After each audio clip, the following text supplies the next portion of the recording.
तो वो क्रोधित हो उठे। उन्होंने दोनों को मृत्यु लोक में रहने का शाप दे दिया।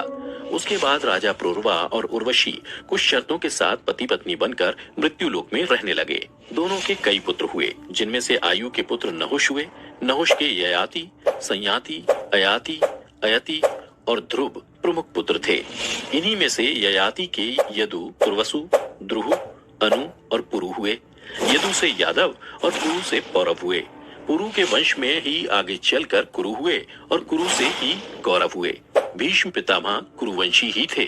महाभारत के अनुसार उर्वशी एक बार इंद्र की सभा में अर्जुन को देखकर आकर्षित हो गई थी और उसने अर्जुन से निवेदन किया था कि वो उसके साथ रमन करे, परंतु अर्जुन ने ये कहते हुए मना कर दिया कि हे देवी, हमारे पूर्वजों ने आपसे विवाह करके हमारे वंश का गौरव बढ़ाया था, अतः पुरु वंश की जननी होने के नाते आप हमारी माता समान हैं।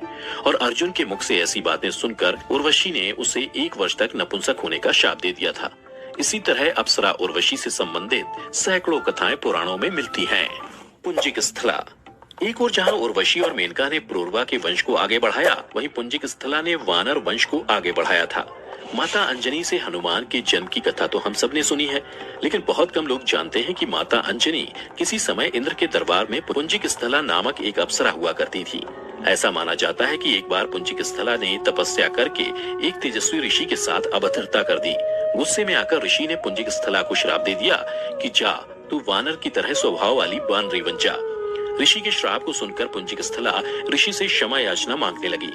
तब ऋषि ने दया दिखाई और कहा कि तुम्हारा वह रूप भी परम तेजस्वी होगा। तुमसे एक ऐसे पुत्र का जन्म होगा जिसकी कीर्ति और यश से तुम्हारा नाम युगों युगों तक अमर हो जाएगा। इस तरह अंजनी को वीर पुत्र का आशीर्वाद मिला। इस शाप के बाद पुंजिक स्थला धरती पर चली गईं और वहां एक शिकारन के रूप में रहने लगी। वहीं उनकी मुलाकात केसरी से हुई और दोनों में प्रेम हो गया। केसरी और अंजना ने विवाह कर लिया पर संतान सुख से वंचित थे। तब मतंग ऋषि की आज्ञा से अंजना ने तप किया। तब वायु देवता ने अंजना की तपस्या से प्रसन्न होकर उसे वरदान दिया कि तुम्हारे यहाँ सूर्य, अग्नि एवं सुवर्ण के समान तेजस्वी वेद वेदांगों का